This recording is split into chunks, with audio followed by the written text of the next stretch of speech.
Once upon a time, there was a little one-room schoolhouse on Montebello Road overlooking the Valley of Heart's Delight. In the beginning, a small group of children came to the school on foot, on horseback, and by carriage to be taught by one teacher. Over the years, as the number of students grew, a second, then a third classroom was added. In the meantime, the Valley of Heart's Delight evolved into Silicon Valley, the blossoming powerhouse of new technology. And as the valley changed, so did the need for the little schoolhouse on Montebello Road. This is the story of that schoolhouse from beginning to its end.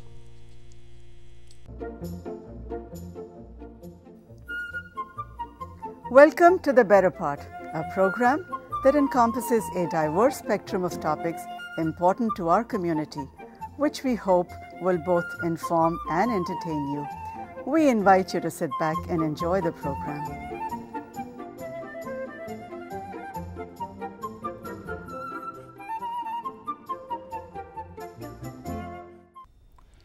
With us in the studio today are Kathy Topping, who taught grades 1, 2, and 3 at the school from 1988 to 1998. Also, we have Cecilia Aguilar, who was a student at the school from kindergarten through 6th grade from 1987 to 1994, and in addition was a teacher aide from 1998 to 2003. Finally, we have Henry Michalacco, who first attended the school for his 8th grade and eventually served on the school's board of supervisors. Before Kathy, Cecilia, and Henry tell us about their experiences at the school, I would like to give our viewing audience a quick historical background about the school's origin back in the 1890s. In those days, Santa Clara Valley was called the Valley of Heart's Delight because of its wonderful climate and the beautiful flowering fruit trees that covered the valley floor. People traveled as far away as San Francisco to enjoy the valley, especially during the spring and summer months. It was primarily an agricultural area covered with family farms, orchards, and vineyards. Several small towns were scattered across the valley floor, but there were very few paved roads connecting these small towns, and freeways were a long way off into the future. For those families living on Montebello Ridge above the valley floor, it was a severe hardship for their children, their very young children, to journey to and from school on the valley floor. Montebello Elementary School was built as, quote, a necessary small school, partially funded by the state, where children lived in homes that required them to travel more than 1 hour to school. Early families living on the ridge, like the Piketty's and the Raffas, joined together to raise funds to build the one-room schoolhouse in 1892. At first, there were about 10 to 15 children in classes from kindergarten through 8th grade, but over the years, class size rose to an average of attendance of 35 students a year. The number of teachers varied from 1 to 3, depending on the number of students enrolled at the school, and each teacher taught multiple grades. One teacher would serve as the school principal and also as the superintendent of the Montebello Elementary School District, and when cars replaced horses, even drove the school bus on a few occasions. Over the years, the school received tremendous encouragement and financial support from the students' parents from the initial school construction in 1892 right up to the closing day in 2009. Now, let's return to our 3 guests and ask them some questions about their experiences at the little school on Montebello Ridge.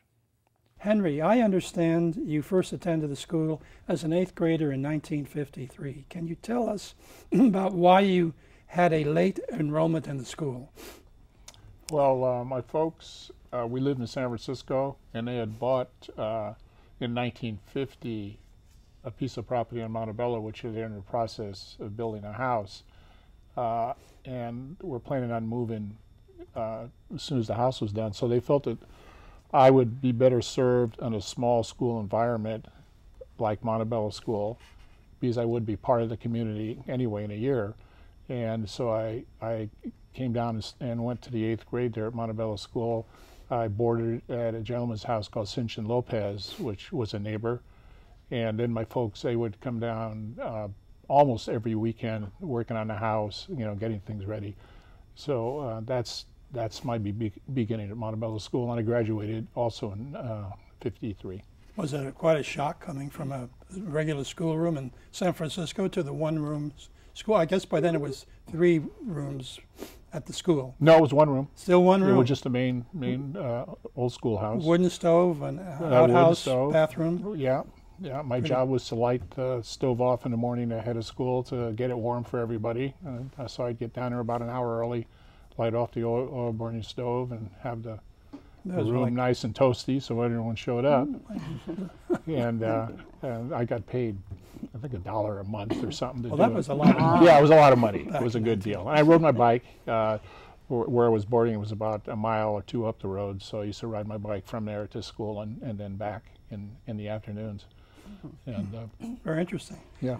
Well, Kathy, tell us what you were doing before you joined the school in 1988, and what induced you to drive all the way up to Montebello Road to become a teacher there. That's quite a drive. It is quite a drive. However, I taught in several different states. I started, I graduated from a college in Massachusetts. Then I immediately went to Florida because it's much warmer there, and then I did teach in Massachusetts. And then I got married and moved to Southern California and taught there. And then when we moved to Northern California, I decided that maybe I could try the computer industry. So I worked in a computer chip company for a while and found that the classroom was much more suited to my taste and my needs, and I was much, much happier with 32 little kids as opposed to a lot of adults. So that's how I decided to take the trip up the hill, and I just loved it. It was never a problem. Cecilia, you attended the school from kindergarten, starting in 1987, all the way through 6th grade in 1994. What are your memories of those years? Yeah, so first of all, it was a pleasure to attend Montebello School. It was such a small community-based school. So there was a lot of memories, but I want to say the one I do remember a lot is reciting the Pledge of Allegiance on a daily basis. So every day before the day started, we would line up in alphabetical order by last name and recite the Pledge of Allegiance. And if it was raining, we would do it inside. So there was never a day we missed. So you had a flagpole outside that you lined up, and since you're Aguilar, you were right in the front. Yep, we were up in the front. Very good. And so we did that every day. Another item I recall is bake sales. So we had bake sales throughout the year, and they would occur during recess. And all the funds collected for the bake sale would be for 6th graders, because I went up to 6th grade, to use for the end of the year outing. So kind of like their end of the year graduated outing. And they were fun because you would decide who was going to make what. We had signs and pricing, so it was always very fun. And eating them. Yeah, it was the best. Now, Henry rode his bike to the school. He came down the hill to the school. What was your location getting to the school? We had a school bus. So you had a school bus. Yeah, so we take the small school bus to the school. Yeah. Wonderful. And I hope the teacher wasn't driving it. No. That's very interesting. Well, Henry, I understand that after you graduated from school and were working as a professional, you were doing work at the school. Can you tell us what this involved, how you became involved after you graduated working at the school? Well, I always, try to stay involved in schools. I live really close by, so if there was, some minor problems or, something needed to be done, the gate needed to be closed, someone forgot to close it, right? I would be able to go down and do that, but I'm a plumbing contractor, and so any of the plumbing problems that would arise at the school, I would go down and take care of it for the school. How did this connection with the school get you involved? In other words, you were a student there in the 8th grade. You went out, graduated high school and so on, started your plumbing business as a contractor. How did you get involved with the Board of Supervisors at the school? Well, there was an opening, so I thought I'd like to get involved, with the school. Because like I say, I was so close to it and, had a lot to offer. I thought, and being a school board president or school board member, eventually I was a school board president, And so I did. I ran for office. Actually, I think it was the only time in history they ever had an actual election where there was another opponent. And so I was fortunate enough to become a school board member, and I was on the board for like 6 years. 6 years. And at one point you were the president? Yes. Wonderful. Yeah. Now, how many people are on the board of supervisors? 3. 3? Yeah, and there was very the same small. 3 for my whole tenure. Yeah, this was a special school district outside of the Cupertino School District. You're in county land, as I understand it. So this is a real special case. Did you have a lot of bureaucratic problems with the state education system, Of or was course. it pretty straightforward? Yeah, of course. You know, and as we move forward throughout the years, it seemed it got more so. You know, More paperwork. more and so on. paperwork. Yeah. How generous was the state in providing funding? Fine. They No, were. we never had a funding problem. We were very fiscal minded, and we took care of the school, I thought, very nicely with the funds we had. While you were on the board of supervisors, were there about average 35 students a year? For the first 3-4 years, we averaged, I think we had a high of like 45 one year. And then, Really? Yeah. But it started, enrollment dwindled very rapidly the last 2 or 3 years. And that has a lot to do with your funding. Sure, Yeah. sure. This is a question, I guess, for both Kathy and Cecilia. One of the institutions of the school was the infamous OOPS board. That's OOPS board. What was that all about? What was that? Well, you can go first. Sure. Cecilia. So while I was a student in Mrs. Topping's class for 1st, 2nd, and 3rd grade, there was a chalkboard in the back of the classroom that had the word "oops" underlined. Very simple board, but you never wanted to have your name under there. Really? And there were various reasons why you would get your name listed on there, but you didn't do your homework, there's misbehaving of any sort, and the only way to remove your name off of there was if you stayed in for recess and you did your homework. And of course, if your name was on there, sometimes you wouldn't be entitled to certain activities or privilege, so you wouldn't be able to participate. So thankfully, my name wasn't on there very often. You're a good little girl. She was. She was an excellent student. And you actually were teaching when Cecilia was there. Oh yeah, she was in my classroom, excuse me, for 3 years. And the reason for the OOPS board from a teaching perspective is that basically you don't want to spend a lot of time with discipline. The students did not like to be on the OOPS board, but the good thing about the OOPS board was that you could get your name taken off the board by keeping time on task or doing the work that they owed me. It was very simple, but the main thing was that nobody wanted to be on it, so it was an easy way to provide discipline in the classroom. I understand, reading the history of the school, that the students actually made up many of the rules that govern themselves, which is They a great did. idea. Yes. Wow. And I imagine because of the location of the school and the intimacy, teaching several grades with 1, 2, or 3 teachers, that the whole classroom experience was totally different than anything down on the valley floor. Oh yes, tremendously different. You had to be, as a teacher, you had to be extremely organized because you would hop from one grade to another to teach the various subjects. And a lot of parents did come in and help out though too, which you really did need.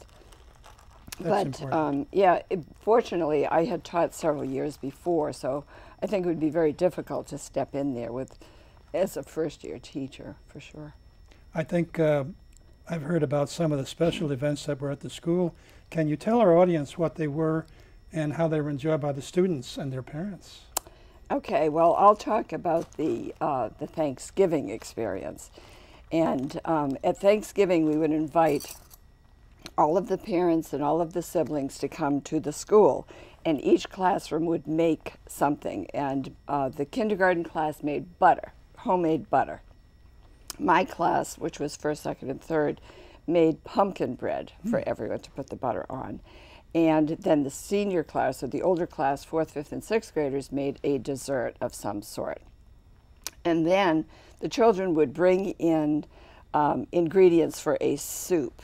And, you know, they'd bring in carrots and potatoes and celery and things like that. Sounds very serious business. It was a very big deal. And we would put all of this food together and provide it for the people who would come up. However, one year, for some reason, the soup supply was extremely low, and we knew we did not have enough money for everyone. So we had a very good neighbor next door, Mary Taylor, who was a former Piketty. She said, I'll run down and buy you all the ingredients you need. And that's the year I always said Mary Taylor saved Thanksgiving, because we put a soup together really at the very last minute, and nobody knew that.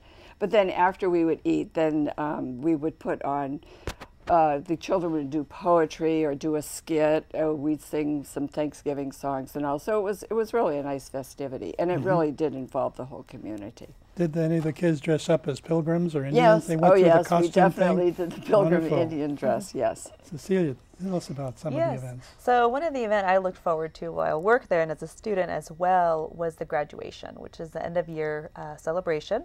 The focus was on the 6th graders, because they would be graduating from Montebello and moving to the Valley to go to middle school. But again, the community, the parents, families were invited.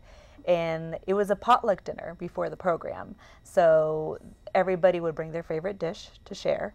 And there would be speeches by the 6th graders. There would be awards given to parents. Wonderful. So 6th graders would speak about their experience at Montebello School throughout the years. There would be awards for students, for parents, music presentations. So it was a very fun-filled evening. And you'd be able to see faces that you hadn't seen in a while. So, Good. Yep. I really think getting students up on their feet talking before an audience is very important. Yeah. It's so much a big part of life. Job. Yeah. Well, I'm going to ask again, Kathy and Cecilia, tell our audience about the field trips students took over the years and about the traveling bell. The traveling bell. Well, the Montebello School never did have a bell like a buzzer or things like that. We just had literally a bell that we rang. So when we would travel with the students, sort of as a Pavlovian thing, we just ring the bell, and the kids would hear that bell and just automatically line up, you know, because they knew that that's what it stood for. So you didn't have trouble trying to round up your classroom if they were out playing or on a field trip or something like that. So it worked out very, very well. And then we did, later on, we made, we had T-shirts made too that actually did say Montebello School on it, so we knew where the students were as well. So it worked. Where did you go on some of your field trips? We did a lot of plays. Mostly You went to see plays? down in Cupertino. Yeah, well, go ahead. We used to go, we actually did that various times throughout the year to see plays, and again at the same center, so we were familiar. But it was also fun that we would go to see the plays, and then after we'd go to a park for lunch, for example. Oh, that's nice. So it was very nice to, you know, spend the day, and you know, as the children running around in the park and in parachutes and so on. Oh, so right. that was fun. Teacher would take out the bell and Yes. ring it. Everybody Come. Yeah. Did you ever have any delinquents? Was there an oops by some of the kids not coming back when the bell rang? Oh no, they were really that was their. You know, they were conditioned to that bell, and they were really good. Actually, the kids were really terrific students. I understand you had an overnight, which always, when you're dealing with young kids, is very difficult to manage.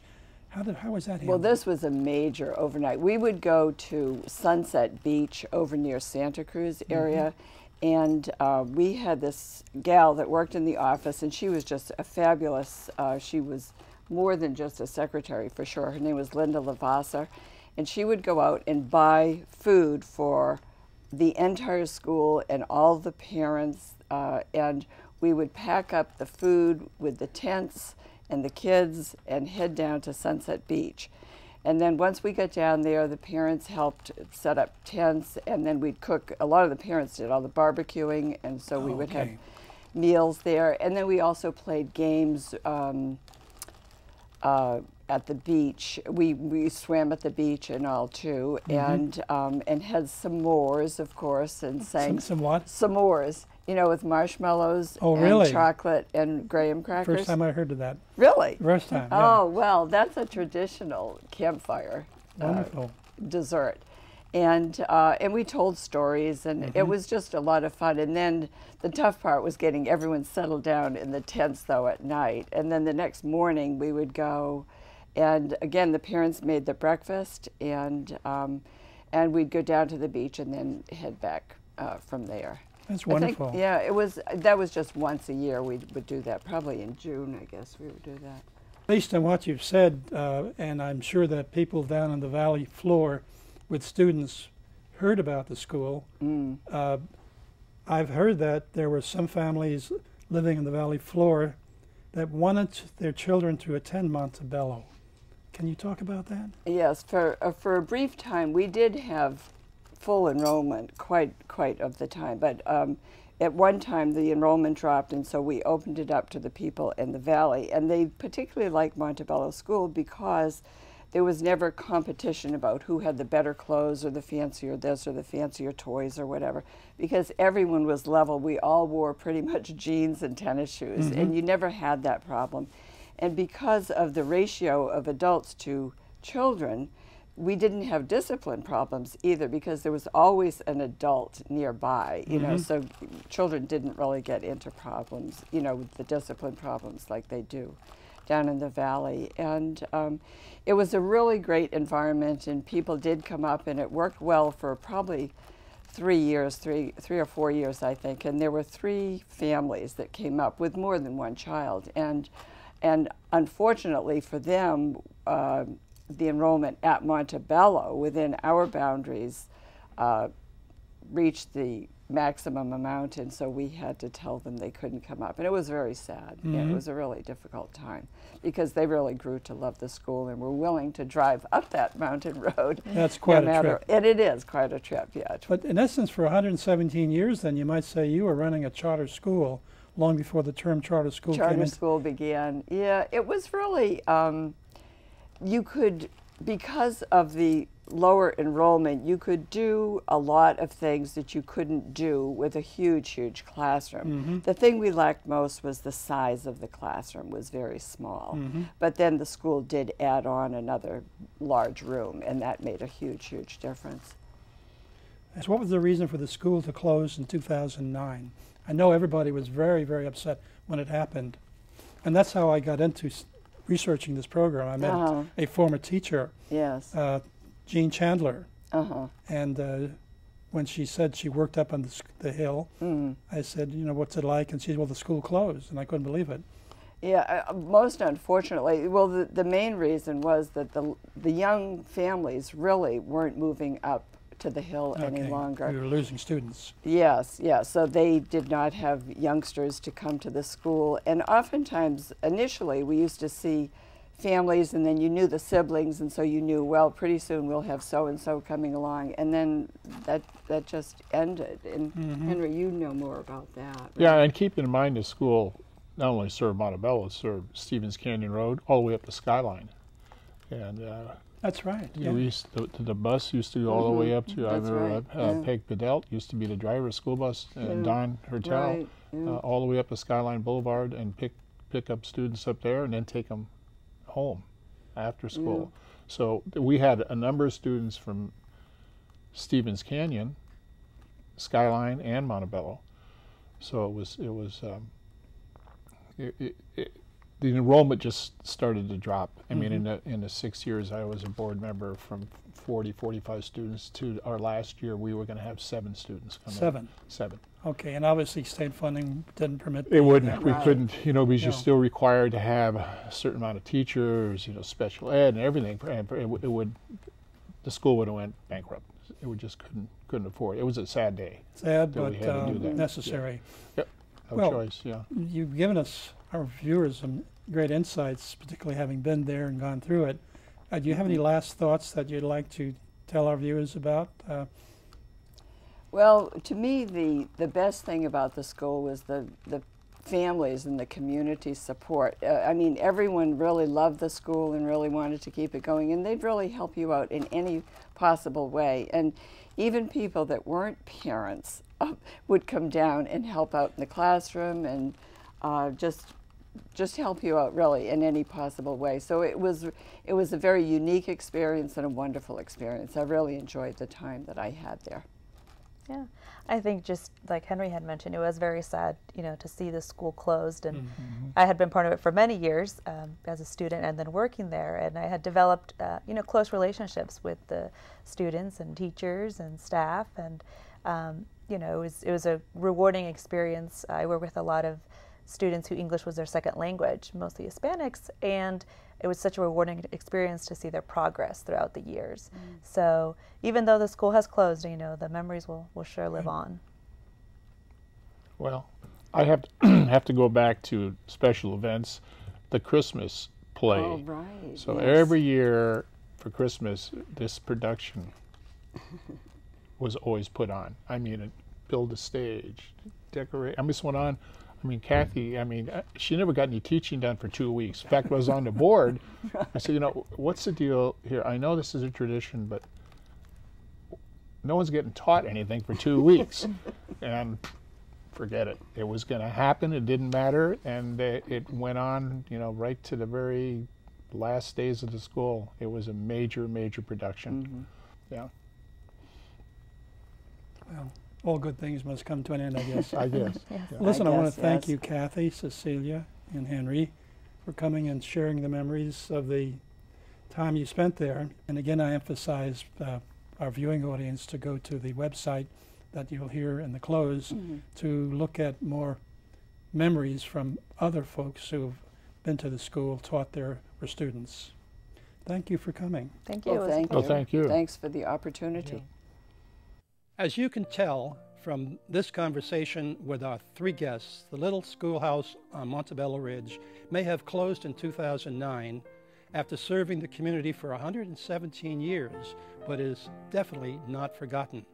You can read many more memories of the school written by students and teachers at the Montebello Memories Project website at edublogs.org/Montebello School. I'll repeat that, edublogs.org/Montebello Schoolhouse. We hope you have enjoyed this program and will be watching next week, same time, same station, for the next edition of The Better Part.